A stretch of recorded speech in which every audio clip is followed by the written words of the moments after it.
Hey guys, welcome to Dreamcoin, where we show how to invest for a better tomorrow. My name's Tyler, and today we're going to be going over real quick on how to send crypto between different wallets, whether that be through different exchanges or off exchanges and different things like that. This will be a two-part series where this first video will be the basic function of sending crypto between wallets, and the next video in this series will be how to send your crypto off exchange into your own personal wallet, where you can then do things like stake it for gaining interest over time on different blockchains. So in this first video, we're just going to go over the basics of sending between wallets and what it actually means, as well as how you actually send between wallets when looking at different exchanges. And I know a lot of people that have been watching my channel for a little while now have used FTX US and use this as one of their main exchanges. They're very nice for low fees for a lot of the different crypto that they do offer. For different things like Sushi and TRX and Doge, I do enjoy trading on this exchange,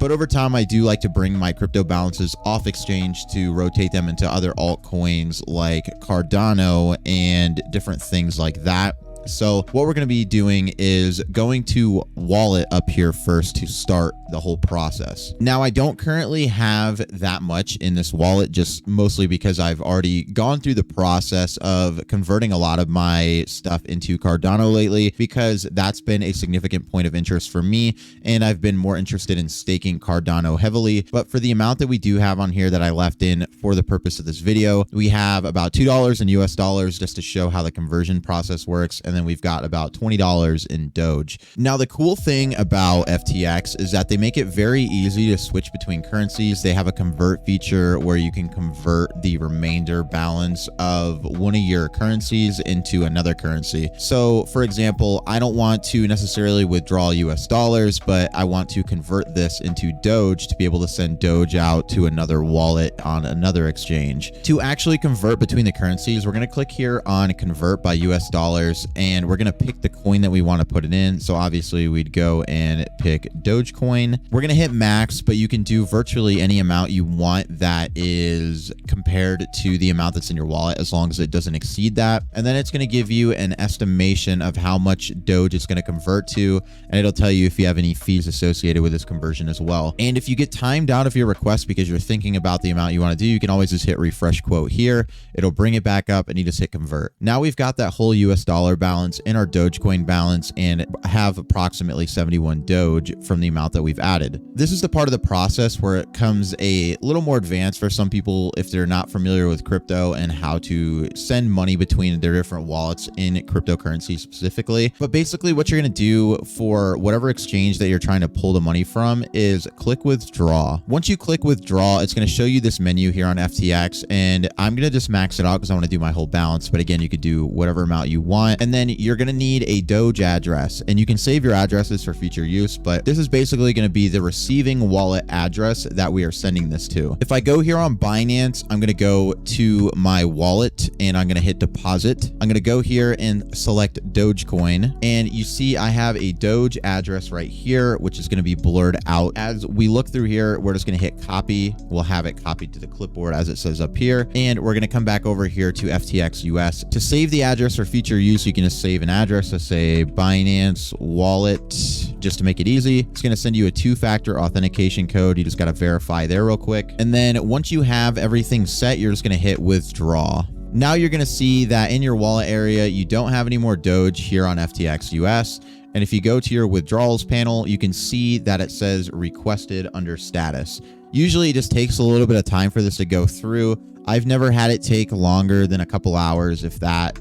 Generally, it's a lot faster depending on the currency you're trying to send. But basically, that's going to be the whole process of sending it over to Binance. Now, what we're going to do is wait for it to confirm that this has sent out, and then I'll be showing you on Binance where this is received in the wallet over there. Now that we're back here on Binance, the withdrawal process finally went through. It usually takes about like 20 to 30 minutes for something like Doge, just because of confirmations, which is essentially how the blockchain communicates and verifies that the transaction is authorized and everything goes through properly. We can see that all of our Doge has been received here. We have it in as 2271 in US dollar value at the moment and a balance of about 71 Doge. The process on Binance or any other different crypto platform is essentially going to be the same. So if I were to try to withdraw from Binance, we are going to see where you would add the recipient's Doge address, put the amount of Doge, and you would submit it. Usually there's going to be different types of two-factor authentication, and then you can see where the limits come in, and this is why I kind of like FTX US more specifically for some of these different types of trading options, because the transaction fee actually on Binance to withdraw Doge is 50 Doge, which would basically be my entire balance. But even then, I wouldn't have been able to withdraw my balance anyway, because you have to have a minimum withdrawal of 100 Doge. On top of that, Binance usually has a limit of a certain amount that you have to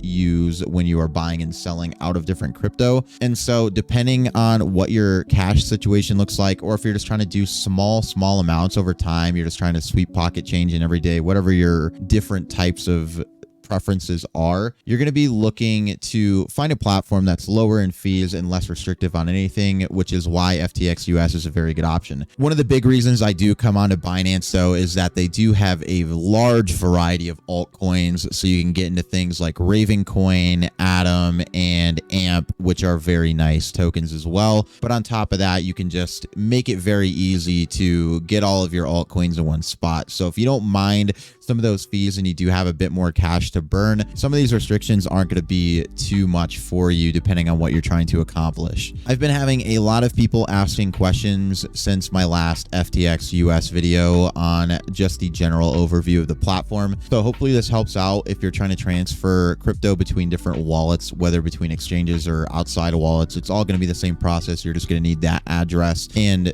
pasting that in to where you need to put it for the recipient wallet. If you want to save on trading fees, make sure you check out my links for both FTX US and Binance in the comments below. And using those links will save you quite a bit on trading fees for each of them when you do sign up for the platforms. Other than that, that's going to do it for me in this video today, guys, and I'll catch you in the next one. Peace.